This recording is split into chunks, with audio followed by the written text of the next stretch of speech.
श्रीमत्सद्गुणशालिनं चिदचिति व्याप्तं च दिव्याकृतिं जीवेशाक्षरमुक्तकोटिसुखदं नैकावताराधिपं ज्ञेयं श्रीपुरुषोत्तमं मुनिवरैर्वेदादिकीर्त्यं विभुं तं मूलाक्षरयुक्तमेव सहजानन्दं च वन्दे सदा। श्री स्वामीनारायण भगवान की जय। अक्षर पुरुषोत्तम महाराज की जय। गुणातीतानंद स्वामी महाराज की जय। भगत जी महाराज की जय। शास्त्री जी महाराज की जय। योगी जी महाराज की जय। प्रमुख स्वामी महाराज की जय।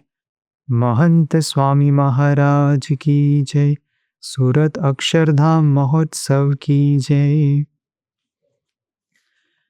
गुणातीतानंद स्वामी ने 5वें प्रकरण की 151वीं बात में आज्ञा का महत्व बताते हुए कहा है, स्वामीनारायण हरे गुणातीतानंद स्वामी कहते हैं, जो आज्ञा का पालन करता है और दूर रहता है वह फिर भी मेरे आसन के निकट है, जबकि जो आज्ञा का पालन नहीं करता वह पास होकर भी बहुत दूर है। इसलिए कोई चाहे कितना भी बड़ा ज्ञानी क्यों न हो, प्रेमी क्यों न हो, वह कितना भी महान क्यों न हो, लेकिन यदि आज्ञा का उल्लंघन करे तो सत्संग में टिकना संभव नहीं है। फिर गुणातीतानंद स्वामी ने अपनी इस बात को समझाते हुए एक उदाहरण भी दिया। पतंग भले ही दूर गई हो, लेकिन जब तक डोर उड़ाने वाले के हाथ में है वह पास ही है। इस तरह यदि भगवान और उनके पवित्र साधु की आज्ञा रूपी डोर यदि हाथ में है तो व्यक्ति महाराज के निकट ही है। हम जानते हैं कि सहजानंद नामावली में परब्रह्म पुरुषोत्तम नारायण स्वामी नारायण भगवान का एक विशिष्ट नाम का उल्लेख किया गया है, ओम श्री सर्वतंत्राय स्वतंत्राय नमः। यानी कि भगवान सबसे स्वतंत्र हैं, वे सबके नियामक हैं, उन पर किसी का भी नियमन नहीं है। उनके अलावा दुनिया का प्रत्येक व्यक्ति किसी अन्य महान या ज़्यादा सत्ता वाला अपने ऊपरी के अधीन हमेशा उसे रहना पड़ता है। यानी कि दुनिया का प्रत्येक व्यक्ति अपने ऊपरी के अधीन ही रहता है, लेकिन भगवान के लिए ऐसा नहीं है। और जीवन के प्रत्येक क्षेत्र में, चाहे वो लौकिक हो या आध्यात्मिक, प्रत्येक व्यक्ति को ये सिखाया जाता है कि अपने ऊपरी की आज्ञा का पालन वह यदि करे तो उस पथ पर आगे बढ़ सकता है। और इसका इतना महत्व दिया जाता है कि इसी के अनुसार उन्हें प्रशिक्षण भी उनके अपने अपने क्षेत्रों में दिया जाता है कि चाहे कुछ भी हो जाए, एक बार अपने ऊपरी से उन्हें जो आदेश मिले उनका पालन उन्हें ये न के न प्रकारेण करना ही होता है। 25 अक्टूबर 1854 को ब्रिटिश सेना यूक्रेन में युद्ध लड़ रही थी। उस समय ब्रिटिश के कमांडर यानी कि ब्रिटिश के सेनापति ने सैनिकों को आदेश दिया, आगे बढ़ो। सेनापति को इस बात का पता नहीं था कि दाएं तोपें हैं, सामने तोपें हैं, बाएं तोपें हैं, और यदि इनको मैं आगे बढ़ने का आदेश दूंगा तो उन्हें मौत को गले लगाना पड़ेगा। सेनापति इस बात से अनजान थे, उन्होंने तो आदेश दे दिया, लेकिन सैनिक ये जानते हुए भी कि आगे तोपें खड़ी हुई है और एक कदम भी आगे बढ़ाना यानी मौत को गले लगाना, ये जानते हुए भी वे अपने सेनापति के आदेश का पालन करने के लिए आगे बढ़े और वाकई में अपनी आहुति दे दी, अपनी कुर्बानी दे दी और वे वहीं के वहीं शहीद हो गए। तो जैसे लौकिक मार्ग में प्रत्येक व्यक्ति को अपने ऊपरी का आदेश, उस अपने ऊपरी की आज्ञा का पालन करके आगे बढ़ना होता है, उसी प्रकार आध्यात्मिक मार्ग में भी प्रत्येक मुमुक्षु को अपने इष्ट देव और अपने गुरु हरि की आज्ञा का पालन करके प्रगति करनी होती है। उसके लिए उनके वचनों का पालन करना ही जीवन है। जैसे इन सैनिकों के लिए आगे बढ़ना वाकई में मौत नहीं था, लेकिन पीछे हटना ही उनके लिए मौत था। तो उन्होंने ये जानते हुए भी कि तोपें आगे तैनात है, वे कदम आगे बढ़ाते गए और मौत को गले लग गए। इस प्रकार जब हम अपने मन की, अपने तन की परवाह किए बिना सत्पुरुष की और भगवान की आज्ञा का पालन करते हैं, तो हम वास्तव में आध्यात्मिक मार्ग में आगे बढ़ सकते हैं। हम ये जानते हैं कि प्रत्येक व्यक्ति, प्रत्येक संत, प्रत्येक हरिभक्त की ऐसी इच्छा होती है कि वह महंत स्वामी महाराज के जितना नज़दीक रह सके उतना अच्छा है। हमारे मन में ऐसे संकल्प होते ही हैं कि जब हम स्वामी जी के दर्शन करने के लिए जाएं, तो सभा में हमें पहली या दूसरी पंक्ति में बैठने का अवसर मिले। स्वामी बाबा जब गुजर रहे हों तो उनके इर्द गिर्द जो हरिभक्त कतार में दर्शन करने के लिए खड़े होते हैं, उस कतार में हमारा भी नंबर लग जाए, ऐसा भी हमारे मन में होता है। यदि स्वामी बाबा से संभव हो तो यदि हमारी मुलाकात हो जाए, या फिर किसी प्रकार स्वामी अपने हाथ अपने सर पर रखे और हमें आशीर्वाद दे, हमें स्वामी के चरण स्पर्श हो जाए, तो ये हमारे लिए बहुत बड़ी बात है। ऐसे संकल्प हमें होते भी हैं और ये बड़ा स्वाभाविक है। लेकिन 24 घंटे स्वामी के साथ रहना मुमकिन नहीं है। कोई ऐसा यदि तय करे कि मैं निवृत्त होकर महंत स्वामी महाराज के साथ ही विचरण करूंगा, स्वामी जी जहाँ कहीं भी जाएंगे उनके साथ ही मैं यात्रा करूंगा, तो भी 24 घंटे उनके साथ रहना संभव नहीं है। क्योंकि व्यक्ति को दैहिक क्रियाएं जैसे कि खाना पीना, नहाना धोना, सोना, इन सब चीज़ों के लिए तो कम से कम थोड़े समय के लिए बिछड़ना ही पड़ता है। तो वास्तव में 24/7 सत्पुरुष के साथ रहते हुए भी हम सत्पुरुष के साथ स्थूल रूप से रह सके, ये संभव नहीं है। तो हम में से तो ज़्यादातर लोग महंत स्वामी महाराज से दूर ही रहते हैं, कई लोग तो हज़ारों किलोमीटर दूर रहते हैं। तो वास्तव में ऐसा क्या किया जाए कि हमें ऐसा अनुभव हो कि भगवान और संत 24 घंटे हमारे साथ में ही है। इसका एक रामबाण उपाय, इसकी एक तरकीब गुणातीतानंद स्वामी इस बात में हमें समझाते हैं कि उनकी आज्ञाओं का पालन करें। जैसे बिजली यदि हमारे साथ हो तो हमें कभी अंधेरे में नहीं रहना पड़ता। पानी यदि अपने साथ हो तो हमें कभी प्यासा नहीं रहना पड़ता। अन्न यदि हमारे साथ हो तो हमें कभी भूख का अनुभव नहीं करना पड़ता। उसी प्रकार से यदि भगवान और संत हमारे साथ हो, यानी कि अपने जीवन में आ जाए, तो हमें किसी भी प्रकार के दुख का अनुभव नहीं करना पड़ता। क्योंकि भगवान और संत वे सर्वकर्ता हर्ता हैं, सर्वोपरि हैं, सामर्थ्यवान है, सर्व सुख के निधि है, सद्गुणों के सागर है। सुख मात्र का मूल कारण भगवान और संत ही है। ऐसे भगवान और संत यदि हमारे जीवन में आ जाएं, यानी कि यदि हम उनकी आज्ञाओं का पालन कर सके, तो प्रत्येक घड़ी, प्रत्येक मिनट, प्रत्येक सेकंड वे हमारे साथ ही हैं, ऐसा अनुभव हम निरंतर कर सकते हैं। तो भगवान के साथ उनकी आज्ञाओं का पालन करने पर जो निकटता प्राप्त होती है, उसका लाभ हमें क्या होता है, इसका वर्णन करते हुए एक कवि ने लिखा है, नाव मिली जिसको जल अंदर, बाहु से नीर तरे ना तरे। जिसे पानी में नाव मिल गई है, उसे तैरना आता हो या ना आता हो, कोई मायने नहीं रखता। पारसमणि जिसके घर माही, सो धन संच करे ना करे। जिसके घर में पारसमणि हो, वो पैसे इकट्ठे करे या न करे, कोई फर्क नहीं पड़ता। सूरज को प्रकाश भयो जब, दीप की ज्योति करे न करे। जब सूरज की रोशनी घर में आ जाती है, तो फिर दिया बत्ती जलाने की कोई आवश्यकता ही नहीं होती। उसी प्रकार यदि भगवान और संत हमारे जीवन में आ जाते हैं, तो हम किसी भी प्रकार की परिस्थिति में से स्थिरता से गुजर सकते हैं।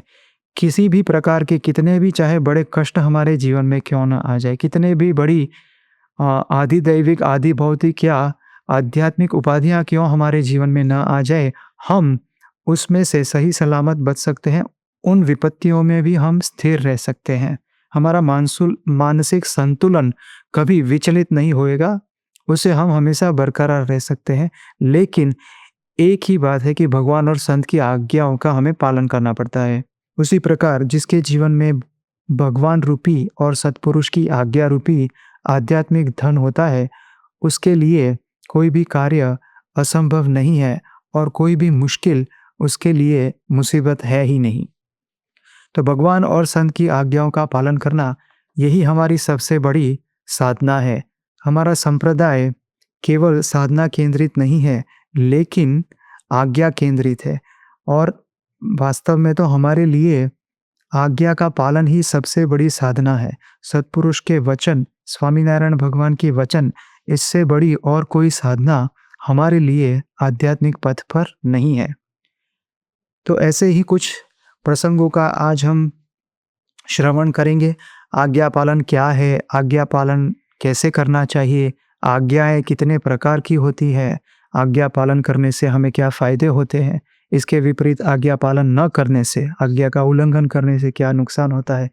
इन मुद्दों पर आज हम चर्चा करने वाले हैं।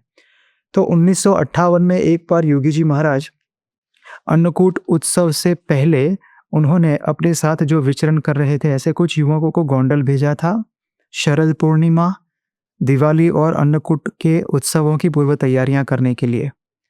उस समय जब योगी जी महाराज कुछ दिनों के बाद गोंडल पहुंचे और उन्होंने शरद पूर्णिमा, दिवाली और अन्नकूट के उत्सवों का बड़ा सुंदर लाभ सभी संतों हरिभक्तों को प्रदान किया। और जब उत्सव के बाद युवक वापस लौट रहे थे तो रमन भाई यानी कि परम पूज्य डॉक्टर स्वामी, उस समय रमन भाई ने, जब वे वापस लौट रहे थे क्योंकि उनके कॉलेज दोबारा खुल रहे थे, तो योगी बाबा की अनुमति लेने के लिए वे निकलने से पहले योगी बाबा को मिलने के लिए गए थे। तो योगी बाबा ने उनसे पूछा, हम कितने दिन साथ रहे? रमन भाई ने बताया, जिस दिन से योगी जी महाराज गोंडल आए थे उस दिन से उन्होंने गिनती करके बताया कि स्वामी हम इतने दिन आपके साथ रहे और आपका लाभ प्राप्त किया। तब योगी जी महाराज ने उनसे पूछा, आप तो हम यहाँ आए थे उससे भी कुछ दिनों पहले यहाँ पर आ गए थे, तो उन दिनों की गिनती आपने क्यों नहीं की? तब रमन भाई ने बताया कि स्वामी मैं आपसे कुछ दिन पहले आ गया था, लेकिन उस वक्त आप यहाँ नहीं थे, तो उन दिनों की गिनती मैंने आपके लाभ में नहीं की है। तब योगी जी महाराज ने कहा कि आप हमारे आदेश से, हमारी आज्ञा से कुछ दिनों पहले यहाँ आए थे, तो उन दिनों को भी सत्पुरुष का लाभ ही आप गिन सकते हैं, उन दिनों को भी गिनना चाहिए। यानी कि योगी बाबा के मंतव्य के अनुसार जिस दिन से रमन भाई उनकी आज्ञा का पालन करके उत्सव से कुछ दिनों पहले उत्सव की सेवा में जुड़ गए थे, उसी दिन से वे वाकई में योगी जी महाराज का लाभ ले रहे थे और योगी बाबा उस दिन से हमेशा उनके साथ ही थे। तो सत्पुरुष का भी यही मंतव्य हमें देखने को मिलता है कि जब से हम उनकी आज्ञाओं का पालन करते हैं वे हमारे साथ ही रहते हैं, वे पल भर के लिए भी हमसे बिछड़ते नहीं हैं। कुछ ऐसा ही स्वामीनारायण भगवान ने भी कार्याणी के 11वें वचनामृत में कहा है। महाराज कहते हैं, भगवान की आज्ञा से ऐसा भक्त जहाँ कहीं भी जाता है भगवान की मूर्ति भी उसके साथ जाती है। इसके अलावा जिस प्रकार वो भक्त भगवान के बिना नहीं रह सकता, ठीक उसी प्रकार भगवान भी उस भक्त के बिना नहीं रह सकते। वास्तव में एक क्षण के लिए, एक अंश के लिए भी, यानी कि पलक झपकने में जितना समय लगता है उतने समय के लिए भी उस भक्त के हृदय से भगवान निकलते नहीं है। तो भगवान और संत के साथ फिजिकली रहना ये तो हर एक के लिए मुमकिन नहीं है, लेकिन उनकी जब आज्ञाओं का हम पालन करते हैं तो जैसा कि भगवान ने यहाँ पर बताया कि भगवान और संत हमेशा वे हमारे साथ में ही होते हैं। भले ही हम स्थूल रूप से फिजिकली उनसे हजारों सैकड़ों किलोमीटर दूर हों, लेकिन आज्ञा का पालन यानी हम 2400 घंटे उनके साथ रहते हैं। इस वचनामृत में तो महाराज ने बता दिया कि पलक झपकने में जितनी देर लगती है उतनी देर के लिए भी भगवान उस भक्त के हृदय में से जाते नहीं हैं। तो इतना बड़ा महत्व हमारे संप्रदाय में आज्ञा पालन के ऊपर दिया गया है। 1955 में योगी जी महाराज और उनके साथ कुछ संत पहली बार सत्संग की धर्म यात्रा के लिए अफ्रीका जा रहे थे। तो बालमुकुंद स्वामी जी को भी योगी जी महाराज के सेवक के तौर पर उनके साथ चुना गया था और उन्हें भी उनके साथ जाना था।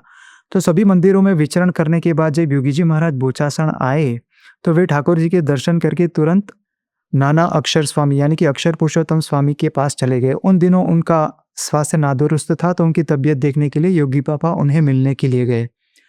तो वहाँ पर कुछ मिनटों तक औपचारिक बातें हुई, फिर योगी जी महाराज ने अपना कार्यक्रम बताया कि इस प्रकार से हम कुछ संतों के साथ अफ्रीका धर्म यात्रा के लिए जा रहे हैं और बालमुकुंद स्वामी को हम साथ लेने वाले हैं।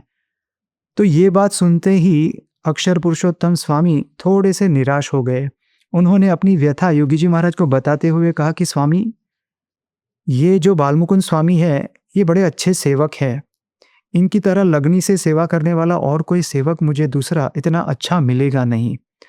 जब उन्होंने योगी जी महाराज से ऐसा कहा और योगी जी महाराज ने बालमुकुंद स्वामी के सामने देखा, उनकी आंखें देखकर बालमुकुंद स्वामी समझ गए। योगी बाबा कुछ कहे इससे पहले ही बालमुकुंद स्वामी ने योगी बाबा से हाथ जोड़कर कहा कि स्वामी, आपकी आज्ञा ही मेरा जीवन है। आप जो बोलेंगे वो सब कुछ मैं करूँगा। तब योगी बाबा बड़े प्रसन्न हो गए और उन्होंने कहा, ऐसे संत के साथ तो हम अखंड रहेंगे। तो इतनी प्रसन्नता वहाँ पर व्यक्त की।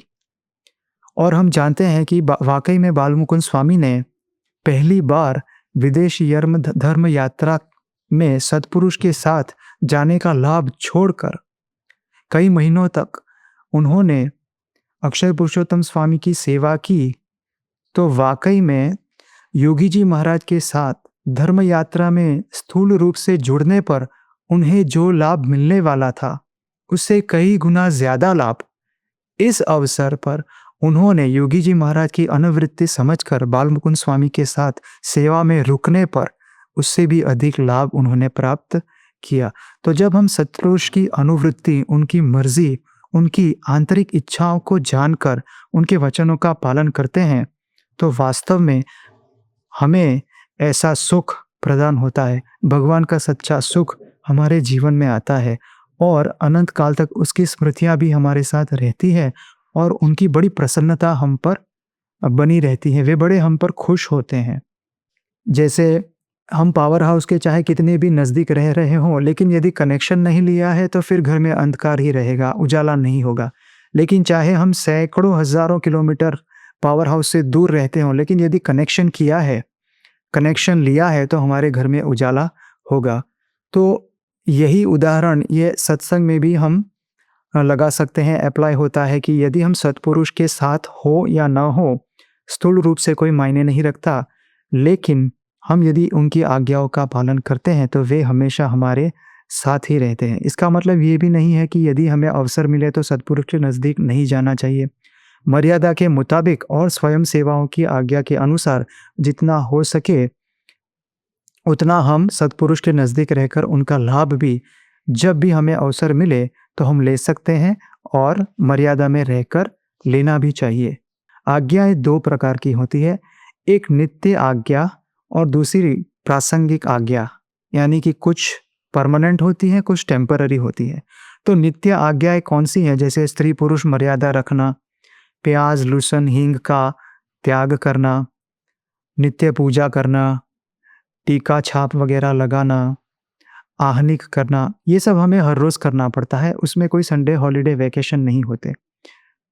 फिर कुछ आज्ञाएं प्रासंगिक होती हैं, वे कुछ समय के लिए ही करनी होती हैं, जिसे हम टेम्पररी कह सकते हैं। जैसे उत्सव में हम सेवाएं देने के लिए जाते हैं, वो कुछ दिनों के लिए या फिर कुछ हफ्तों के लिए या कुछ महीनों के लिए ही होती है।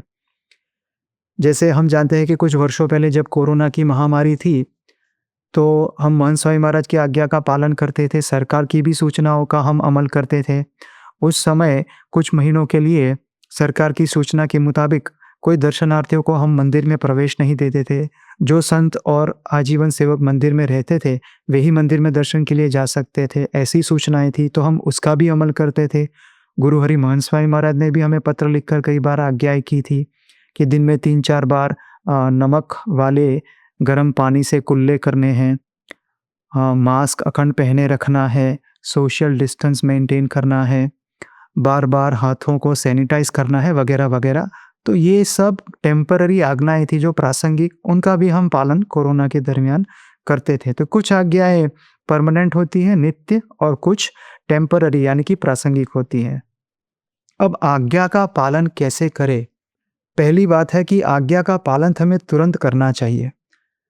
भगवान और संत की आज्ञा का पालन तुरंत करना चाहिए, इसमें कोई देर नहीं करनी चाहिए। हम जानते हैं कि प्रमुख स्वामी महाराज 1967 में गोंडल में योगी जी महाराज का अमृत महोत्सव मना रहे थे। उस समय सभी विभागों की पूर्ण जिम्मेदारी प्रमुख स्वामी महाराज के कंधों पर थी।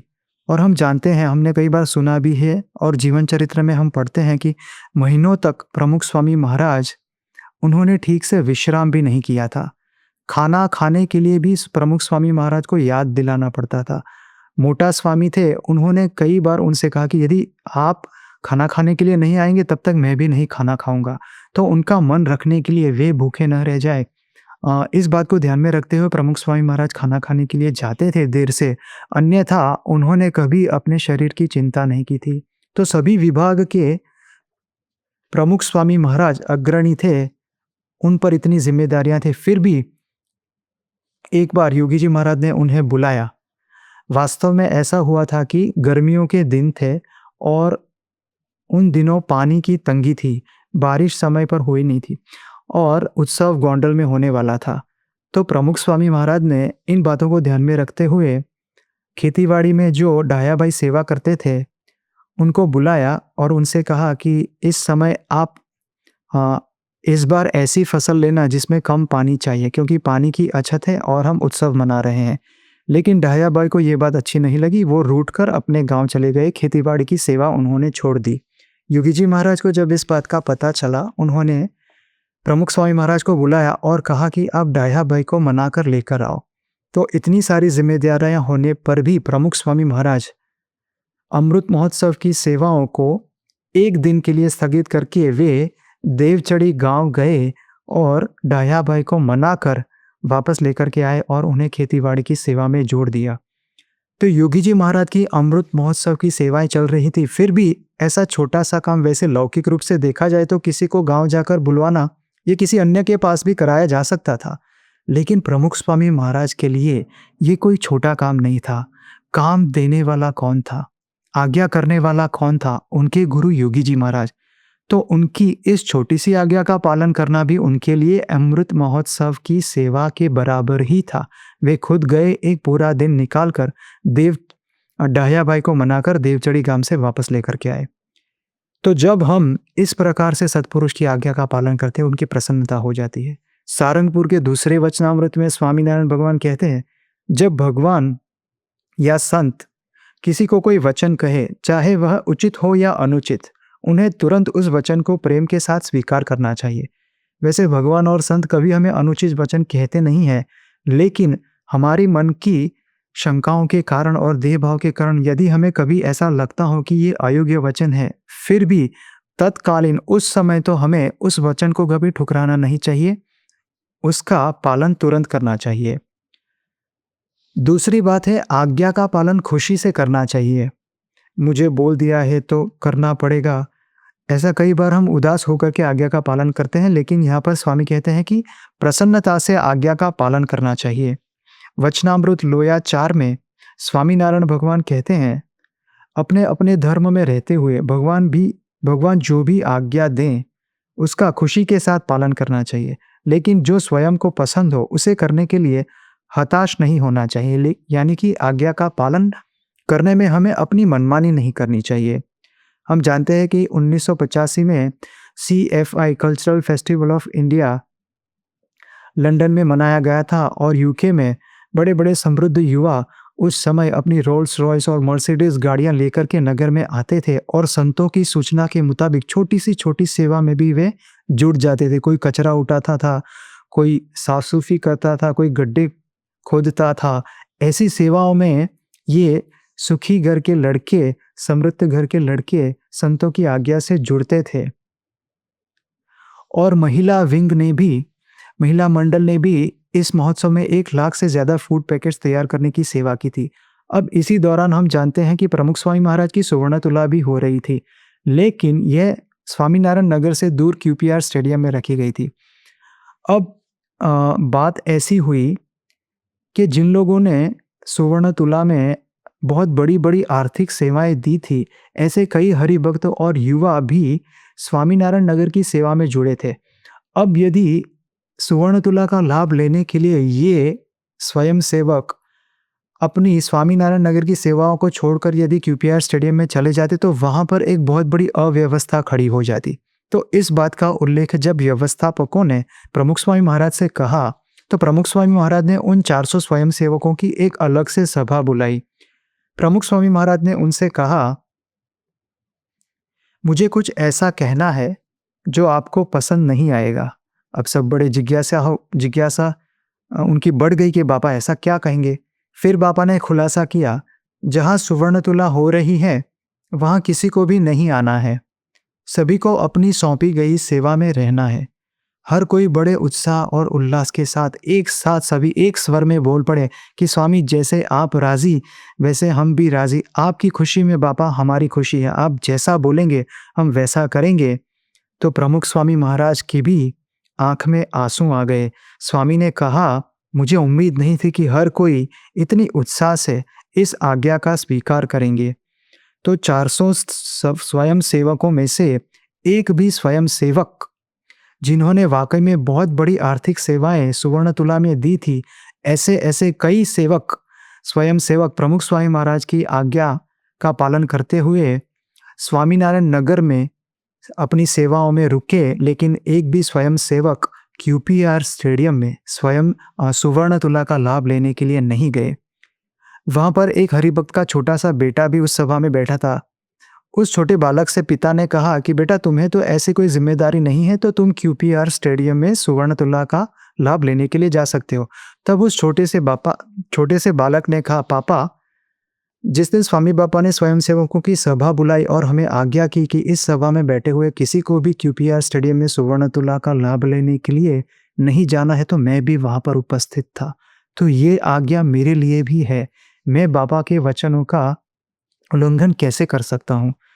और हम जानते हैं ये कैसा अवसर था। 1985 से भी 36 साल पहले अटलादरा में शास्त्री जी महाराज की सुवर्ण तुला हुई थी। उसके बाद यदि कोई गुणातीत गुरु की परदेश की धरती पर सुवर्ण तुला हो रही हो, ऐसा ये पहला ही मौका था। ऐसे ऐतिहासिक अवसर पर भी इन 400 स्वयंसेवकों ने बाबा की आज्ञा का पालन किया। एक भी स्वयंसेवक, एक भी महिला मंडल भी वहां पर रसोई घर में व्यस्त था। एक भी स्वयंसेवक लाभ लेने के लिए नहीं गए। और हम जानते हैं कि प्रमुख स्वामी महाराज इन पर इतने प्रसन्न हुए, उनको सुख देने के लिए प्रमुख स्वामी महाराज ने अलग से एक बार फिर से इसी अवसर की व्यवस्था की और उन्हें जिंदगी भर की स्मृतियां दे दी। और प्रमुख स्वामी महाराज ने मंच पर युवकों के साथ नृत्य भी किया और इस प्रकार से उन पर अपनी प्रसन्नता व्यक्त की। तो जब हम सत्पुरुष की आज्ञा का पालन करते हैं तो उनकी प्रसन्नता होती है। सच्चे भक्त के मन में हमेशा ये होता है कि मेरे इष्टदेव या गुरु हरि मुझे यदि कोई आज्ञा करे कि तो मैं बड़ी खुशी से उनकी आज्ञाओं का पालन करूंगा, उनके वचनों को सिर पर चढ़ाऊंगा। तीसरी बात है, आज्ञा में अपनी मनमानी नहीं करनी चाहिए। अपने मन में जो ठानी है उसे छोड़कर आज्ञा का पालन करना चाहिए। हमने करोड़ों जन्म से अपने मन की ही ठानी की है, क्योंकि हमें आज्ञा का पालन करना कभी अच्छा नहीं लगने वाला। सुबह जल्दी उठना, पूजा करना, तिलक छाप लगाना, आहनिक वगैरह करना, मानसिक करना, उपवास करना या फिर चेष्टा बोलना, घर सभा करना, वचनामृत स्वामी की बातें करना। वास्तव में हम यदि देखें प्रामाणिक रूपता से, हम यदि इस बात का स्वीकार करें तो हम जानते हैं कि इनमें से कुछ भी हमें करना अच्छा नहीं लगता है, क्योंकि हमने अनंत जन्मों तक सत्पुरुष की आज्ञा का उल्लंघन करके अपनी मनमानी करके विषयों को ही भुगता है। लेकिन यदि हमें आज्ञा का पालन करना है, आगे बढ़ना है, तो अपनी मनमानी हमें रोकनी पड़ती है। तो मुक्तानंद स्वामी कहते हैं कि मेल मन तारण ग्रही वचन गुरु देवनु सेवतु रूप ए शुद्ध साचु। अपनी मनमानी को छोड़ करके जब हम सत्पुरुष के वचनों का पालन करते हैं तो आगे बढ़ सकते हैं। अन्यथा सद्गुरु के वचनों के बिना हम चाहे कितना भी क्यों न कर ले, कुछ भी हमारे हाथ में नहीं आता।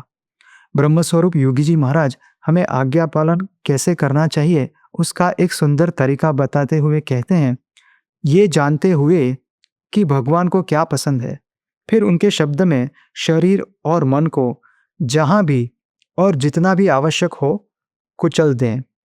वे जो कुछ भी कहें उनमें कूद पड़ें। यदि वे कहें बैठो तो बैठ जाएं, वे कहें खड़े हो जाओ तो खड़े हो जाएं। यदि सत्पुरुष कहे इस तरह तो इस तरह। ऐसा सरल स्वभाव रखें, उन्हीं उनकी मर्जी के अनुसार मुड़ जाएं। निष्कुलानंद स्वामी ने एक दृष्टांत द्वारा इस बात को 64 पदी में समझाया है। जेम महाजड़मा मगर सागर सहुने राखे रे, नाना मोटा करी रहे घर, कोईने न काढ़ी नाखे रे। पण ज्યાં लगी जीव होय ત્યાં लगी तेमा रहे रे, वण जीवे रहे नहीं खोए, लहर दूर नाखी दे रे। जैसे समुद्र होता है, वे बड़ी बड़े मगरमच्छ और मछलियां सभी उनमें रहती है, वे सबको अपनी पनाह में रखता है, लेकिन जब तक वे जिंदा है तब तक ही रखता है। जैसे ही किसी का जीव चला जाता है, किसी के प्राण चले जाते हैं, तो शव को लहरें समुद्र के बाहर फेंक देती हैं। उसी प्रकार जब तक हम भगवान और संत की मर्यादाओं में रहते हैं, उनकी आज्ञा का पालन करते हैं, तब तक ही हम सत्संग में रह सकते हैं। जिस दिन हम उनकी आज्ञाओं का पालन करेंगे, भले उल्लंघन करेंगे, भले ही आज हमें पता न चले, अन्यथा आज अथवा कल हमें सत्संग में से जाना पड़ता है। हमारा सत्संग में से आज्ञा के उल्लंघन की वजह से पतन हो जाता है। तो आज हमने देखा कि आज्ञा पालन का लौकिक मार्ग में भी और संप्रदाय में भी कितना महत्व है। आज्ञाएं कितने प्रकार की होती हैं, आज्ञा का पालन किस तरीके से करना चाहिए, आज्ञा पालन से हमें क्या लाभ होते हैं और आज्ञा का उल्लंघन करने से हमें कितना बड़ा नुकसान होता है। ये गुणातीतानंद स्वामी के 5वें प्रकरण की 151 की बात के आधार पर ये सब मुद्दे आज हमने समझे।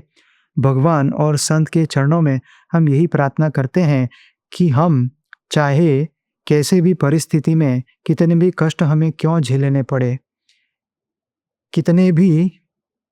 कितना भी विरोध हमें क्यों ना सहन करना पड़े, कितना भी हमें अपने मन को क्यों ना कुचलना पड़े, हम सभी परिस्थितियों में भगवान और संत की आज्ञा का पालन कर सके और उन्हें प्रसन्न करके इसी जन्म में इसी शरीर के बनते अक्षरधाम के अधिकारी बने। ऐसी बल बुद्धि हमें वे प्रदान करे, ऐसी उनके चरणों में प्रार्थना। स्वामीनारायण भगवान की जय। अगर आपको आज के कथा श्रवण से थोड़ी भी शांति और प्रेरणा मिली है तो कल्पना करें ऐसी कथा को नियमित रूप से सुनना कितना लाभप्रद होगा। तो इस वीडियो को लाइक करें, अपने जैसे अन्य भक्तों के साथ साझा करें और ऐसी ही प्रेरक कथा को नियमित रूप से सुनने के लिए चैनल को सब्सक्राइब करें। जय स्वामीनारायण।